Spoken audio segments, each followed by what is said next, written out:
everybody. I'm Captain Tommy Scoville. You were on the Lifeboat. Check it out.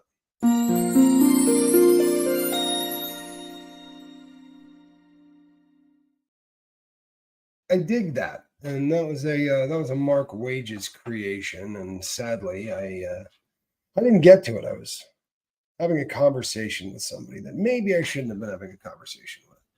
But glad that you're all here. It is what do we got? Sunday night. Sunday. Brandon Calloway, good to see you, bud. Carol Klingon needs help today, guys. Well, let's get some thoughts and prayers for that Klingon herder. Shimmy, Dubuwami.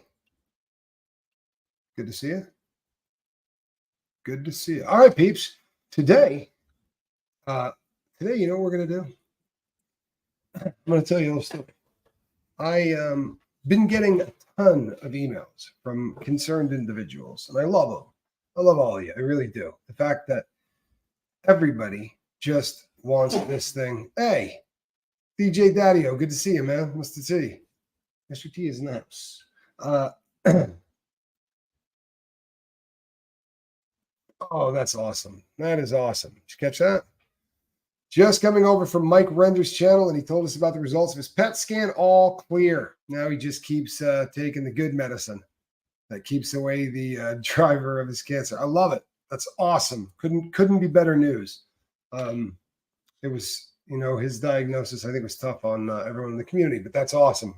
Really good news. I've been going over emails from people that have been trying to help. Hey, Joseph Burbo, good to see you again. And some of the people that were, some of the people that are trying to help are just giving good advice, and they're loving, and they want, good things to happen. And I get it.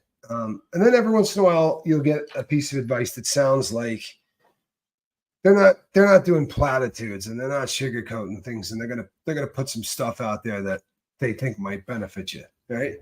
And sometimes might have an edge to it. In a good way, like certainly not anyone that was trying to be unhappy with me in any way. But there was discussion about the boat, and this person said, "Do you know what I think the problem with the lifeboat is?" And I will mention that I didn't ask what the problem of the lifeboat was. But full of hope. 10 months, green, looking good in green. So I'm reading this email, and this person was not intending to be cruel in any way, right? At all. Hey, your Pakistani friend says hello. Awesome. So here's what happens. This person tells me what they think is wrong with the boat and why that might be beating the crap out of me. And they said what happens is, sometimes you spend 300 hours watching somebody. That's a crap load of time, right? You don't think about that because it's just one of those things that you show up and you hang out for a little while or whatever, and you duck in, you duck out, you catch, 3-4 shows a week. You do that for a year. There you go. Safe ride, moonlighting. Hey, it's possible. So what we end up with is a situation where all of these individuals very much feel like they know me. And in many ways they do, right? Because I've been super honest and open about so much of my addiction and so much of my past that there's definitely, Sandra, I'm doing well. Thank you for asking. There's going to be, well, to make a long story short, familiarity breeds contempt. And what ends up happening is, here's this guy that, went to federal prison and did 6 grams of dope a day and, robbed banks and did all these stupid things, and he got sober, right? So if he can do it, I can do it. But what would be even better is if he could just do it for me, right? That would be ideal. And obviously this is not all of you. In fact, it is the smallest segment of the lifeboat, to be honest with you. It is absolutely the smallest segment of the lifeboat. But it's the segment of the lifeboat that can do the most damage to me, right? And do the most damage to themselves. This is this is a one of those banner insights here, right?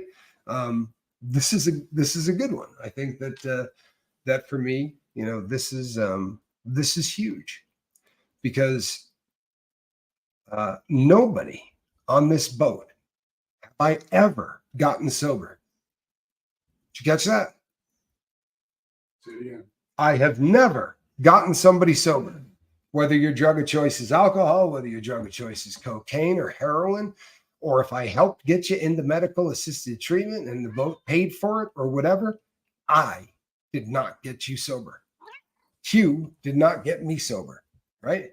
Now, I have said many times that in the beginning, you got to find a reason to get you through the early days, because you don't like yourself much, right? So we got to work on getting through until we start to develop some feelings for ourselves, start feeling good about ourselves again. Then you can start trying to quit. For you in the beginning, that's hard.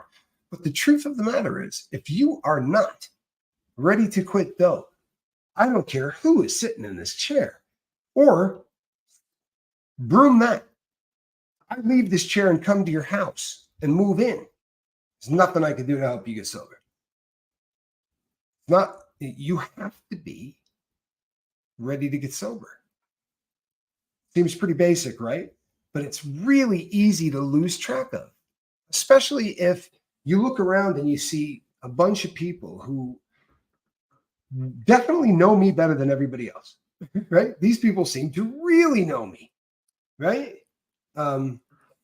So you start to get the assumption that, well, there had to be a time here where he got all of those people in the beginning sober. I didn't get anybody sober.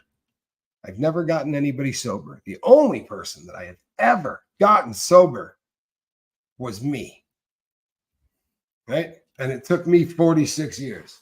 That's it. That is the only person that I've ever gotten sober.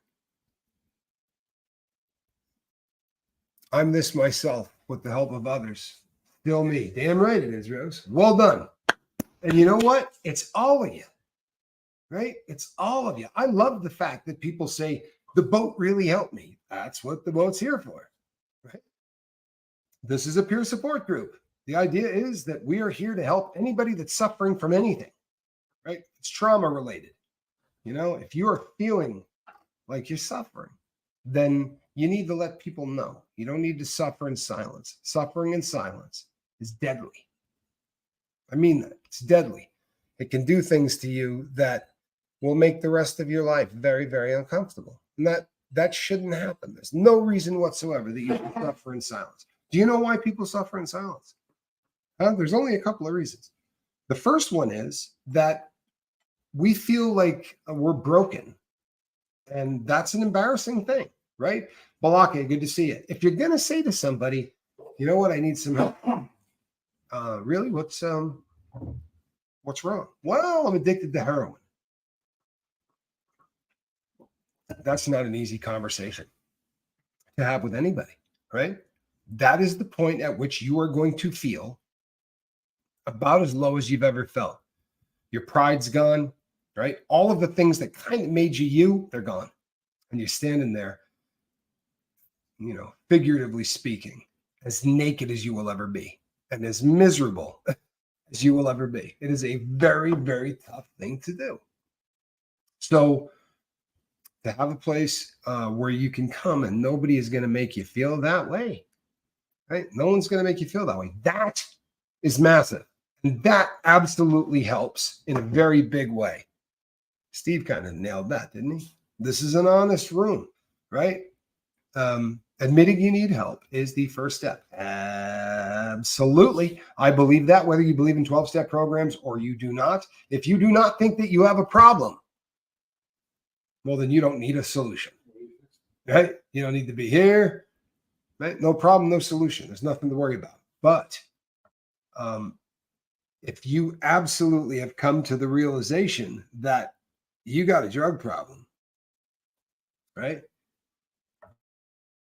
Then this is the right place to be for a lot of reasons. You're going to get a bunch of different people weighing in on how they got sober, right? I'm going to recommend you don't pick one and go, I'm doing that, right? If I were you, I would listen to me and everybody else that gives you advice. I sure as hell did that. And then I read every book I could get my hands on, because it occurred to me that nothing I was going to do for the rest of my life on this planet was more important than stopping that whole heroin thing. Everything else that I wanted in life was going to be hinging on whether or not I could pull off not doing that crap anymore. And then we go with the next phase. If you get there, and this happens a lot on the Lifeboat, people get there and, they say, hey, can I call you if I'm hurting for the first couple of days? And I stopped doing this, right? My brother helped, and there's been some announcements, and I can't put myself out there like that. I can't. It's just impossible. But sure, there was a time that I did it, right? There was a time that I did it for a long time. And in the process of doing that, these people start to believe that maybe I did get them sober, right? However, then they find out that sobriety has nothing to do with rainbows and kittens and puppies, right? Sorry, does not work that way at all. In fact, all of your problems are going to be the exact same problems. The only difference is you're not going to be wasted, right? You're going to be sober, which means you might actually be able to come up with a plan. You may actually be able to start working toward a future. You got me? Savvy? The problem has become this guru thing that we talk about all the time here, right? There are no gurus. I sure as hell can't get you sober. I could put on a show a couple of times a day, and I'm going to keep doing that. And I think that it has an amazing effect as a tool, right? And that tool should be part of an entire process, right? That is one tool in an entire process. If you think the Lifeboat is the answer to everything, that's making me really nervous, right? Really is. I talk to professionals, right? Talk to professional counselors. I think you should probably do the same thing, right? Really good idea. I cannot begin to tell you the number of times that somebody finally got that gumption, right? Somebody says, I'm doing this. I'm going to go. I'm going to talk to a doctor. I'm going to tell him what's going on with me. And the doctor says, you know what? I think you got an anxiety disorder, right? It's not horrible. It's not out of control, but I think you got one. And he says, I'd like to write you a prescription. And you go, oh, here we go. Well, what's the prescription for? 1/4 milligram of Valium.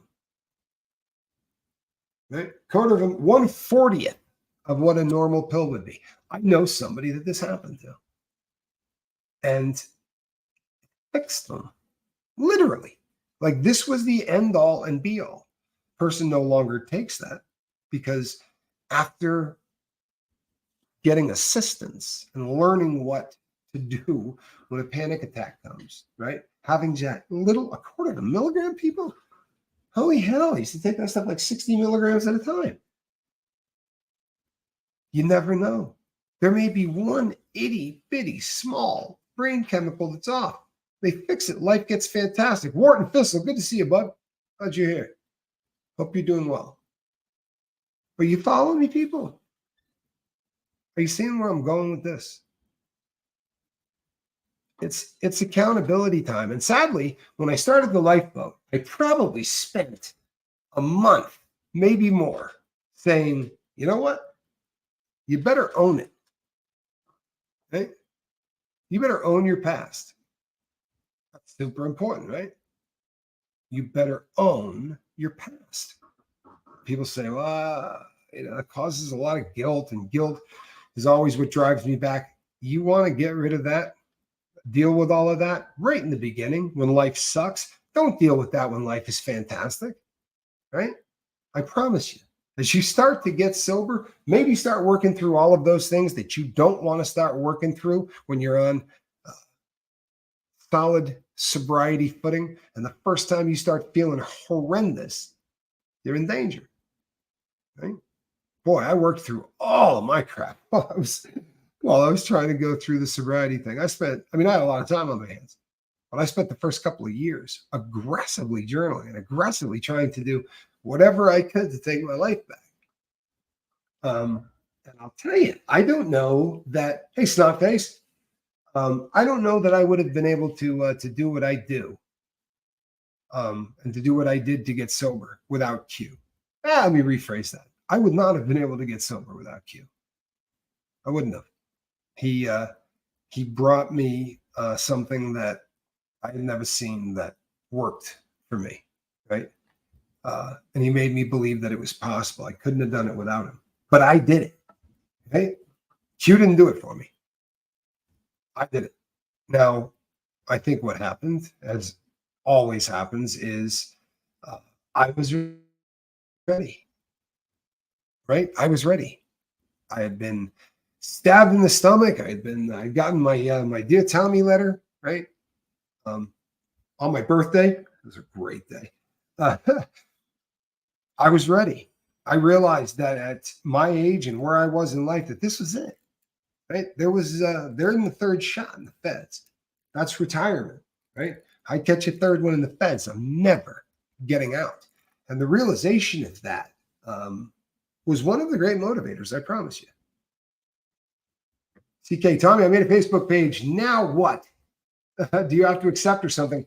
Okay, now what you want to do is CK, you want to go over to and look up on Facebook where they give you that little thing that looks like a magnifying glass or whatever. Type in 3 words, the Lifeboat. It's a group. Then there'll be a little prompt that it'll walk you through. You say you want to join. Myself or one of the moderators, more than likely one of the moderators, will look at it, get you accepted, and get you in there. And then you'll be good to go. You know, I see Jeremy Shelton, and I just want to pop it up on the screen. I figured there's a 50-50 chance it's probably just worthy. We're going to see that. Hold on. Going blind. I always thought Q was just the same on my channel all the time. I always thought Q was just the torn in the side of Captain Picard and the Star Trek Enterprise. Yeah. Honestly, I always tell people that we call him Q because his name is really difficult to pronounce. And it's just a whole lot easier if everybody just calls him Q. And that's the story he gave me the first day that I met him, right? And I worked with him for a really long time. And then one day I saw some paperwork with his name on it. Now, obviously, he wants to be called Q because he gave me some line of crap about having a really difficult name to pronounce. It's not a particularly difficult name to pronounce. However, he's still going to be Q. And hopefully someday he will sit in this chair. That's the earlier question. People said, man, maybe you could get somebody. That would be somebody that I could turn loose on the boat, feel really good about it. I think it would be great for both parties. Hey, Chili Phil, what's up with you, man? Nick, good to see you. Miss Dragon, good to see you. Yeah, what's up? Let me think. I'm doing the show.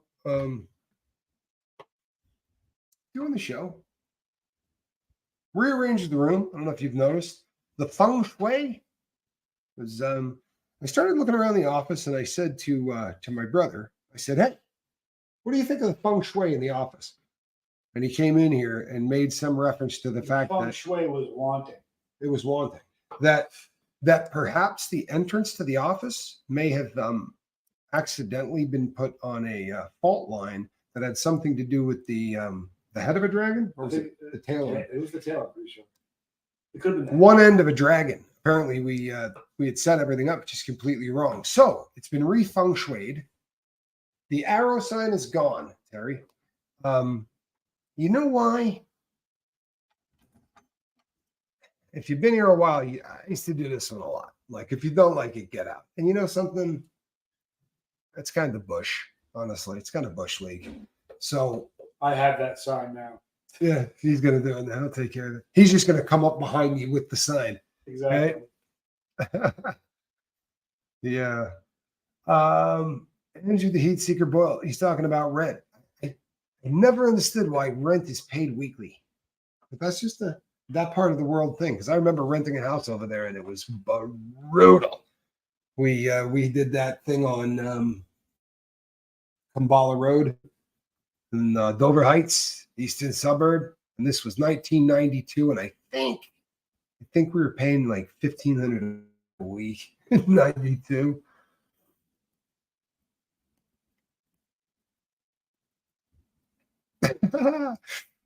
I'd love to put that one up there. I'll just screenshot it for a later date. Well said, Grayzo. Well said. Hello, Vanessa. Glad that you're here.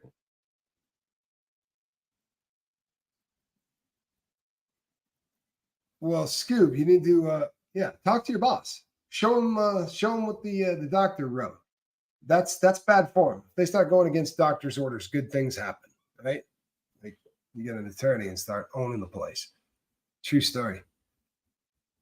I think the next challenge for Tommy and Johnny is Candy and Primos. Yeah, Tim, I don't like your idea. What do you think of that? Huh? I think that's a lousy idea. So I just thought I would tell people the radical acceptance. I dig that too. Radical empathy, radical acceptance. I dig it. Earlier, I was on Chase the Heat. I ate a orange pepper. It was orange. I was told. Wait a minute. If I was going to stay out of the scene. If you're going to do this, I'm getting in because this is Bush League. Hey, good. You do your thing, and I'll say. No, he's just gonna. No, he ate an orange dragon's breath. Got it from Uncle Bull Cow. I didn't know there was an orange dragon's breath. I've eaten a ton of red ones.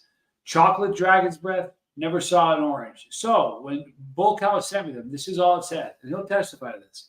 It says, "Had Tommy eat the orange one. It looks like a habanero, but it's a lot hotter." What did I tell you? I said it looks like a habanero. It's a lot hotter.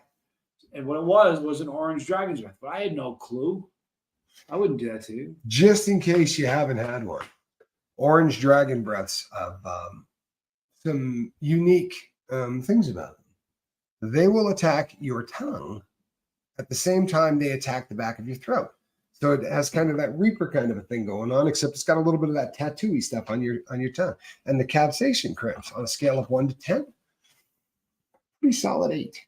Pretty solid 8. So thanks for that, brother. Nobody put a gun to your head. No, I believe that's how it went down. In the next video we do, no one's gonna put a gun to your head. Snotface, thank you so much, hon. What's cool, Snotface has gifted so many memberships to the Lifeboat. It's been incredible. God bless you, Snotface. I really appreciate it.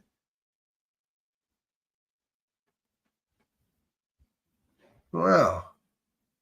I love this. First, I'm going to lead Lynn Rich Bailey said, I believe that everyone needs a catalyst, be it a person or an event. That catalyst helps overcome the fear of taking that first step toward meaningful change.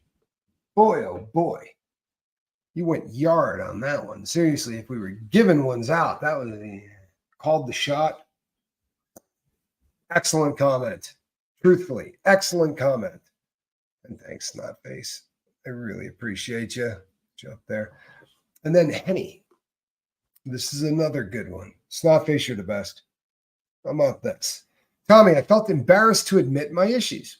Addiction, mental illness, both of which is stigmatized. Makes hiding easier than admitting the truth. Mea culpa. Hard, but true. Humbly, I own my mistakes. Well, Let me join you in humbly owning your mistakes, because I did the same thing. The stigma of addiction and the stigma of mental illness sadly causes people to do exactly what is going to be the worst thing that they can possibly do for their problem, right? What they need to do is connect. And instead, we make them feel like they need to get away from everybody, right? That they need to pull in and do it all alone. And it's absolutely horrible. It's the opposite of what we need. It's the opposite of what we need. Thank you, ZW. And she said, you might want to remember to hit that thumbs up button. I would absolutely appreciate that. Is it considered sacrilege to put salt on a pepper?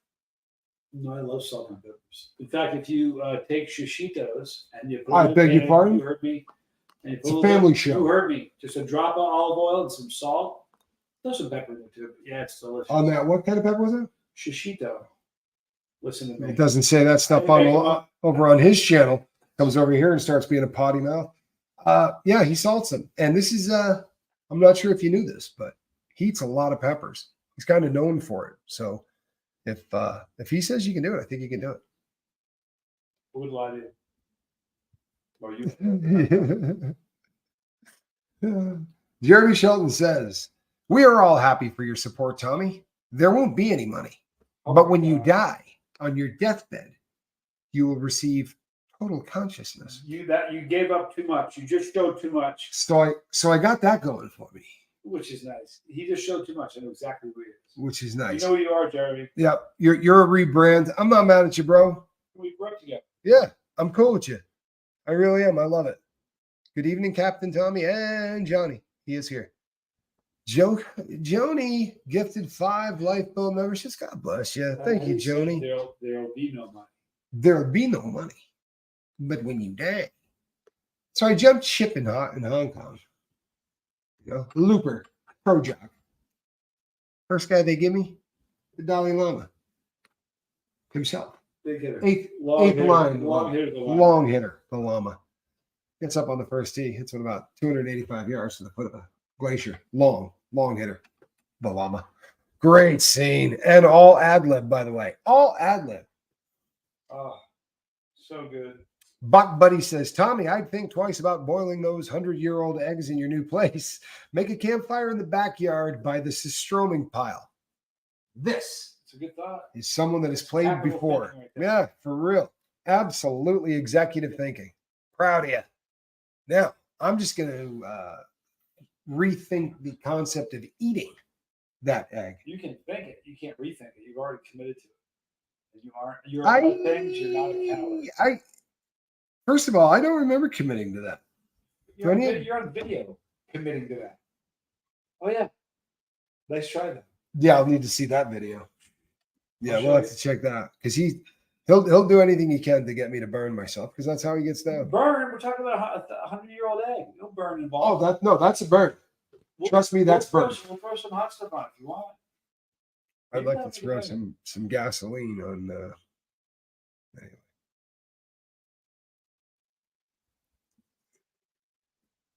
Hold on.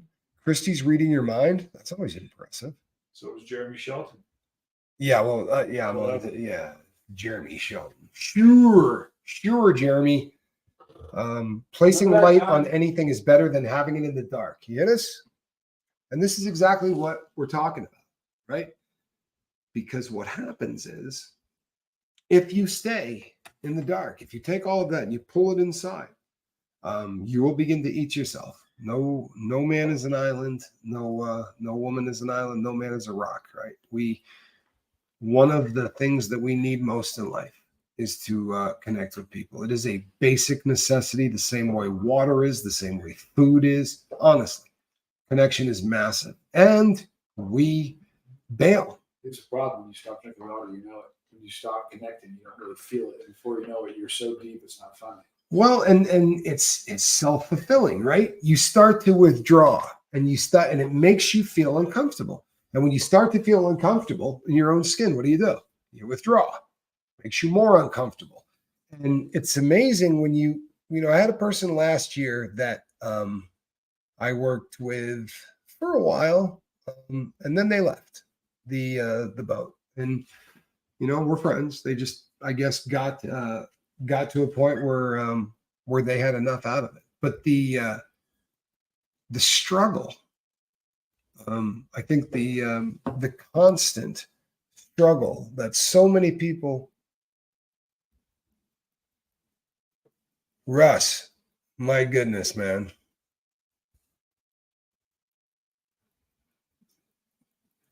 The worst trauma I ever experienced is one most people trivialize. That's got to be painful. I had to find people who understood to be able to share. You know what? I've been in similar situations, right? I really dislike small places, and I spent hours. No, not you. I spent hours inside a boat, crawling from one side of this boat to the other in what basically is the where all the water for this thing is held. So it's like, right, it's a maze of small little things that you have to crawl through, and the holes are literally smaller than my body. So I got to contort just to get into them, and everybody there was having a really good laugh at how difficult it was for me to get down that hole. But I was going to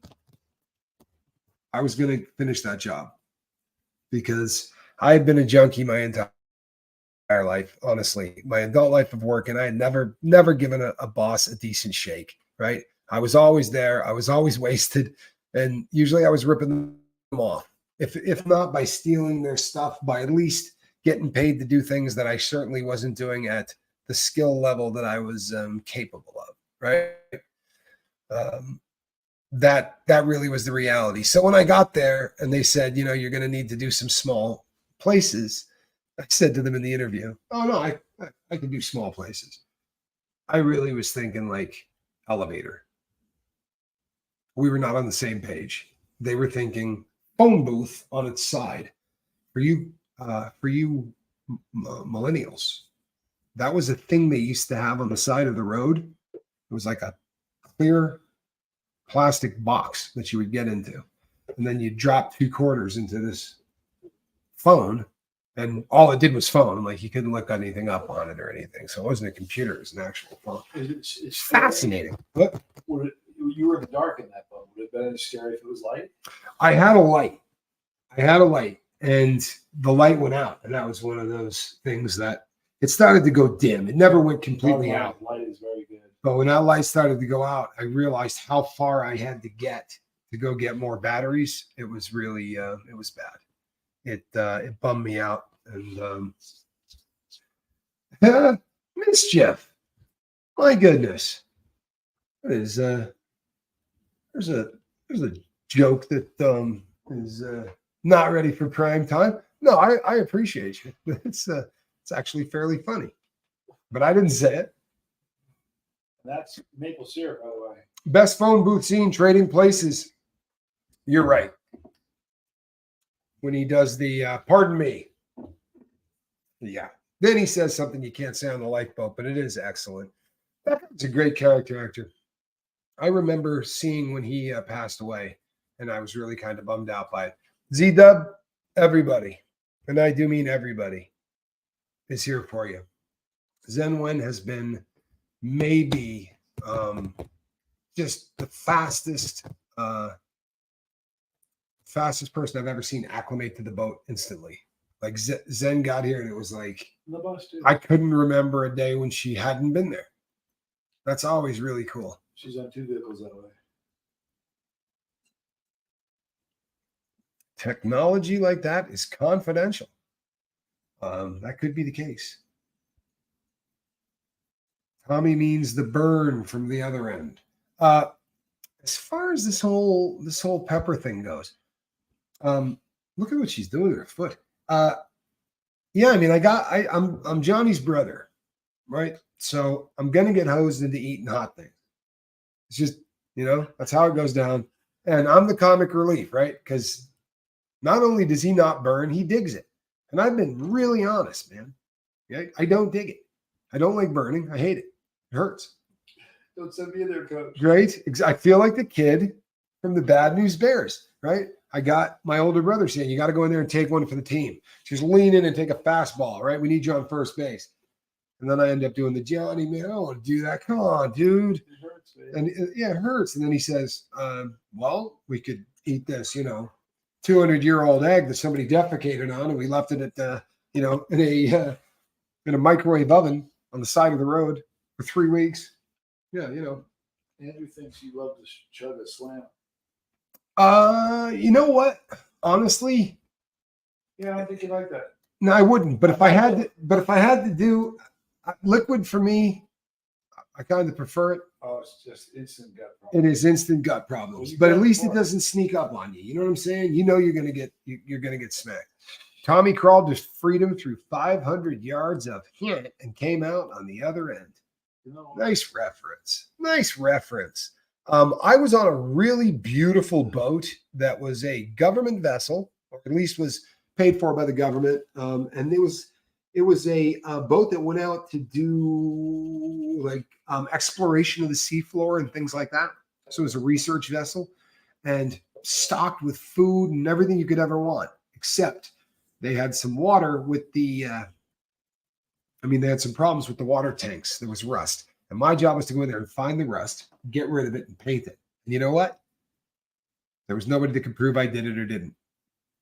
I could have just hung out in there 3 feet in and said, I did it. Yep, crawled all the way to the back. I got it. Because my boss wasn't getting in that hole. I promise you, he wasn't getting down there to check. No chance. But it's like the pillows on the back of the watch. Yeah. You know what it came down to, honestly? I swear to you people, I could hear my dad in my head. I could hear my dad in my head. Just doing the the integrity is doing the right thing when no one's watching. And, I just lost him and I was in there thinking, man, I hope you're watching, right? Because I'm going to crawl through this whole damn thing. But it felt excellent when it was over. Biz, and there's a good story there too. I was working at that place and we had to do sandblasting. My hands. Looks like you had a catcher's mitt on even when you didn't. Yeah, exactly. Hold on. This is funny. Johnny is Robert De Niro, according to my hubby, who looks like Tommy and Johnny. Complimenting himself, I reckon.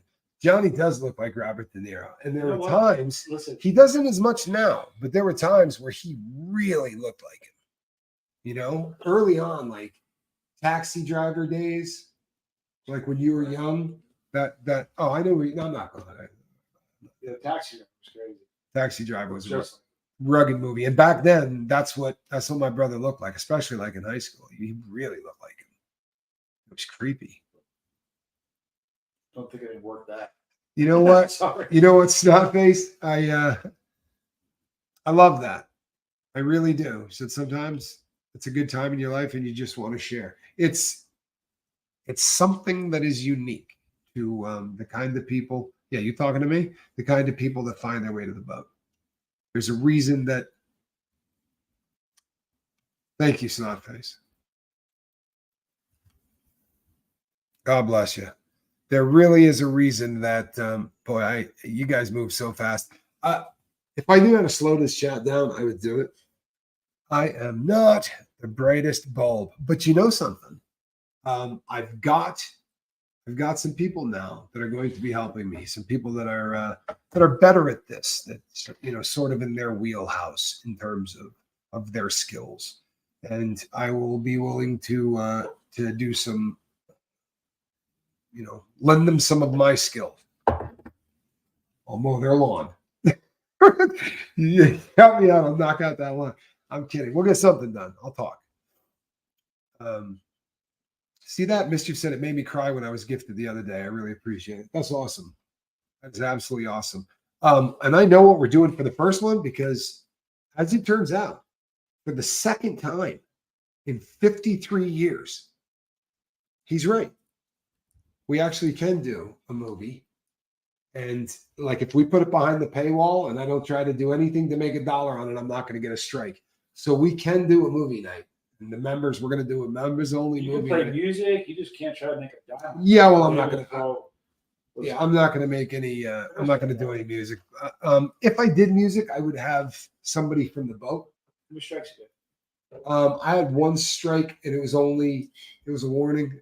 Like they threw it out. And you know how bad I got screwed on that one? Well, you should get strikes, though. You're an animal. Shouldn't. De Niro is a putz, but a good actor. I'm not going to weigh in on the fact that he's a putz. But he's a putz. Deeper than putz. Jeremy Shelton says, yes, Caddyshack 2 for everyone.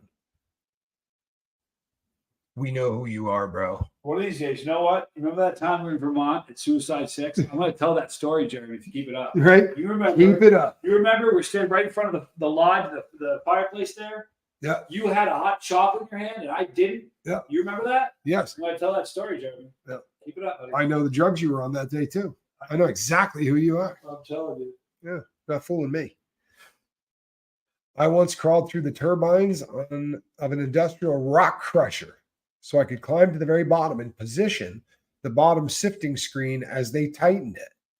Good times, good times. Was that because Wile E. Coyote was busy? You know what I mean? Why did they send you? Because he was the new kid on the block. He drew the short straw. No music means no Blues Brothers? No. The Blues Brothers is a musical. What I meant was I'm not just going to come on and jam tunes out to people. No, I love musicals.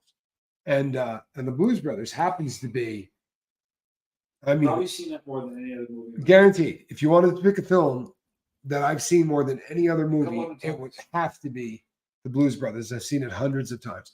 The next one would probably be Caddyshack. I've seen that a lot because it's the best movie ever. But Blues Scovilles, you know, Jeremy's got quiet. See that? because he knows he's I'm con. gonna tell the story. Yep, he knows. He doesn't want to hear that story. Blues Brothers 2 is horrible. You can freestyle some harmonica for the boat, he says. I've been known to freestyle a little harmonica myself, actually. I'll blow a little blues harp. I'm not very good at it, but I have a really good time. Good Jeremy. The Pulp Fiction soundtrack is amazing. Mischief, I agree with you. Jeremy says, "Man, I was born in PA and lived in Philly for years before Japan. I swear. Me think that does protest too much, Jeremy. You aren't fooling anybody, man." He thinks thou doth protest too much. One of my favorite quotes. It's a good one. It really is a good one. Godfather, great film. No, we're going to be. I'm going to pull up some titles, and I'm going to let everybody vote on it. Did she say oddly Sweeney Todd? What? Great. Little Sweeney Todd. It's funny you say that because I actually have in my hand the Damascus. a Damascus blade that is a tribute to Fleet Street. I'm going to use it to shave squirrel later. Just in here. She's it's kind of a beard thing going. The 80s was a special time for sure. Yes, it was. He Tyler Durden himself. He says he lived a life that he didn't know about. It's all cool. We get you, bud. We get you. I'll throw out one word. I'll throw out one word. See the reaction. How do you feel about Toblerone chocolate? Huh? Jeremy, you a fan of Toblerone chocolate? Yeah. That's what I thought. Girls are not supposed to have beards. Thanks, V. It's the truth. I just trim her up a little bit. This one's going to go soon. I'm going to end up getting just back to the mustache because the mustache comes in quite dark. But this down here comes in blonde. I don't know if you can see that, but it's kind of Is that what you blonde. call that? You call that blonde? I do. It's blonde. So I got this like salt and pepper thing with the blonde and the dark. So I'm going to yeah. It's okay, but I am more of a Bosco chocolate guy. So what is a BLT, Jeremy Shelton? If I said to you, what is a BLT? What would you say? I know what he's going to say. I do too. That's what creeps me out. I live in Mansfield, Ohio, home of the prison and the Shawshank Redemption movie. That was filmed in Mansfield, Ohio. I did not know that. Here's the deal. You could Google it. Yeah. All right. Yeah. That's sad. It is sad. But he's going to know it. Well, now, you know, Toblerone is popular for Christmas in my area. Yeah. You know what? It's also. Give him the tail. She's giving you the tail. She gave me the tail. She's using the restroom. She'll be back.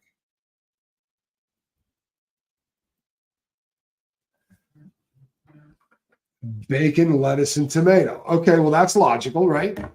Sadly, that's not correct, but that's okay. We would have accepted. Yeah, I would absolutely. Normally, see, I told you she'd be back. Normally, I could accept that, but no, it's not right. The prison is 15 miles from your house. Big wall on that prison, right? It's like that is a walled out. You can't quite decide your hair color. What does that mean? Bacon, lettuce, and tomato. Again, no, it's not. And I can decide. It comes in. a little blonde. So I get rid of the bottom, and then I just go with the well, you know, you can see that, right? See that? You can see that. Is it me? It's him. All right, look. Wait. Mutton, lettuce, and tomato, where the mutton is nice and lean and the tomato is ripe. You know what? Good. You want me to go with it? Not where I was going with that, but that's legit. Should I? Do you know? Yeah. Give it to me. It's bologna, licorice, and Turkish taffy. It's Bosco, licorice, and Turkish taffy. Bosco, you're right. It is Bosco, licorice, and Turkish taffy. You could take a tour of the prison. I don't know how I would feel about that. People have been talking to me about those things. And I don't know how I feel about that. I really don't. I'll do all. You know what I mean? Princess Bride, great movie. Absolutely a great movie. Sorry. You know what this is, people? You wouldn't believe me if I told you. But this is, I'm trying to save somebody. Now, I can't save people. You know that, right? It's exactly blonde is the new gray. Thank you. You can't save somebody any more than you can, right? Help somebody get sober. However, the person that I'm texting, they need a different kind of saving. Is the prison haunted? I'm going to tell you something. I believe every prison is haunted. I mean that. And the man, the myth, the chili head, ladies and gentlemen, Mr. Chase the Heat. You know what? It's a good thing that the man, the myth was out of the room. He hates all that stuff. He gets really uncomfortable. My brother's funny that way. Jennifer in box. You need to save us. Yeah, I need to save you time. That's what I need to do. My husband and my daughter did the tour. I skipped it. Yeah, I don't think I could do it. I really don't. When I was still in Nevada, they were doing a tour of NSP, right, which was the Nevada State Prison, and I did a small stretch at that place right before they shut it down. It was dorms. That was the yard that I was at that actually had a riot. That was the riot yard. Really kind of funny. You guys, today a man got within 2 inches of my face at work and yelled that I'm horrible at my job. Gotta be kidding. I was surprised. I felt PTSD-ish. I'm not sure why. I was surprised by my reaction, but geez, son. With all due respect, right? He got 2 inches away from your face and screamed that at you. Is this guy just a douche or what? I mean, honestly, how does that happen? That doesn't make any sense to me. Valerie, you should not have to put up with that. Nobody should, right? But I don't know. I think the fact that it's a man yelling at a woman is even creepier. It would be creepy if it was dude on dude, but that's not right. It really isn't. Is he your supervisor? Because I would file papers on that. How's that from a convict? Huh? Fill out a BP8. Right? If you can't punch somebody, then you fill out some papers. Get a BP8. Honestly, I would. If it were me, I would document that, because if it continues to happen, and you say to somebody, "He does this all the time," they're going to go, "Why didn't you tell me when he did it the first time?" I promise you. People who are listening, who know what I'm talking about, document everything. People, document everything. The question about the most realistic prison movie yesterday, I would have to go with Ernest Goes to Jail, showing stuff. He's right. It's terrifying. It really is terrifying. That I bailed out on. The reason I didn't think of that yesterday is because I bailed out on that probably about 10 minutes in. It just got a little bit too rugged, you know.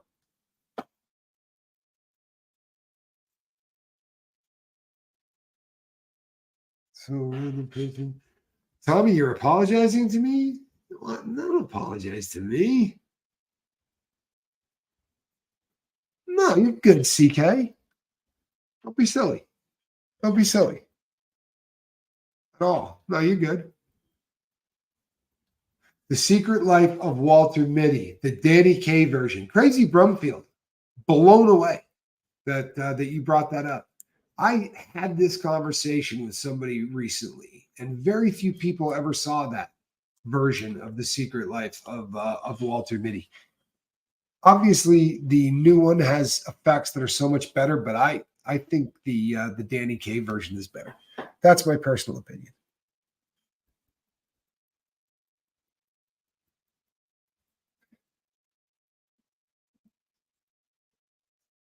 Christy says, The Secret Life of Walter Mitty is one of my favorites. Now, book, first movie or second movie? What are we talking about? Great book, by the way. I read the book before I saw the film. I read it in prison. And then when I got out, I wanted to see the original. You know, that was a big deal to me. That one of the things about reading books that makes it so much fun, you know, is that you design the film, right? Like, I'll be honest with you. If I had read something like Pulp Fiction before I saw Pulp Fiction, I wouldn't have cast that the way that it was cast. I would have had completely different characters. And I don't know. I think I would have enjoyed it. Cemetery. 10 months. Boy, we've been here a long time, haven't we? Uh-oh. Do-do-do-do-do. Green Acres is the place to be. So, let's see here. When I was out in California, I went there to Alcatraz and down the tour and got the shirt and all that there. It was really weird. I could imagine being there. I have a friend who went over to Alcatraz and actually like they had a party kind of a thing over there and stood up and ate and did all kinds of stuff. And yeah, Alcatraz is strange because it was a federal joint. And what's really odd is the last people like that walked out when they shut that down. I did time with some of those guys. They were old men, you know, by that time, but they were great to sit and talk to. And every one of them said, you know, the Rock was different than any other prison. Really, they wanted that to be hell. Like they designed it that way. They didn't let you talk after lights out. Like they just really odd stuff that would never happen today. You know what I mean? Like a cop tells you can't, you know, talk after lights out. Oh, they're going to be talking. They're going to be cursing and talking and doing whatever they want. But yeah, the Rock, they say, was really just people gave up hope. I had to go to Attica in the 80s for Scared Straight program. Wow. If you're going to do Scared Straight, Attica is the place to do it. Do you want to hear something crazy? So you all know there was a very big riot back in the day at Attica, right? Okay. So in the federal system, they actually have it in the handbook. If you yell the word Attica, right? If you yell the word Attica, it is a 100 series shot, which means you're losing about 120 days of good time and you're getting shipped to another yard. They consider yelling Attica out loud starting a riot because apparently after the Attica riots, prisons all over the U.S. jumped off, and it was just people started chanting Attica, and then, you know, the fights went. Yeah, frightening stuff. You know what occurred to me? And nobody else helped me with this, by the way. This was all me, because I'm that guy. But I think that one of the reasons that I do the Green Acre thing is because my friend Aaron and some of the other people from the ex-Scientology community, they've got this thing about dead air.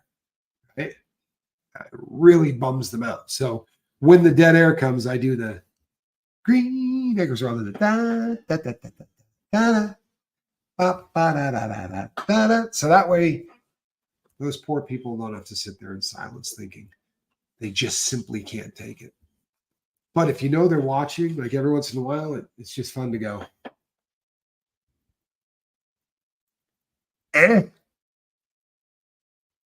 Pretty rugged, that dead air, isn't it? Doesn't bother me at all. I'm sorry. No, Tommy, I think that's just Aaron. No. Yeah, I have it on good authority that there's one or two others. I can name them off the top of my head, and I won't. You know what I mean? I'm not that guy. I want to put people on blast or pick on them, you know, especially if they're nice people. Then both of them are. Well, one of them is, you know. Vanessa's a little, but she doesn't like dead air either. from the Gray Zone, or the Degraded Daughters of Dianetics. That would be Vanessa LaRose. Not a fan of dead air. In fact, if she's still here, I'll just stop talking. You'll watch. She'll pop up and say something because she just simply will not be able to handle it. No, a lot of people hate that. He is the only person that talks about it constantly, to be sure, Snotface. Absolutely. My freshman year in college, I had a radio show on a college radio station, and they would beat you to death over the dead air thing because we were, keep in mind, this was last century, and our radio studio was just albums as far as the eye could see, like 5 stacked one on top of the other of just albums as far as the eye could see. So it really was it was old school, and very often trying to queue up one and get everything going, dead air was really a problem. And you would think you had something going, and we'd be in the back doing drugs or doing whatever. Your roommate comes running down from all the way across the other side of campus going, dude, there's no sound on. Oh, what? Don't give Elsa a balloon. Why? She would let it go. That's G. Elsa. Wow. Well, that was loud. People, almost every time a noise like that gets made, it's because I need to go do something. So here's what we're going to do. I'm Captain Tommy Scoville. This was the Lifeboat. And this is a cat in a basket. Good night, everybody. I love you.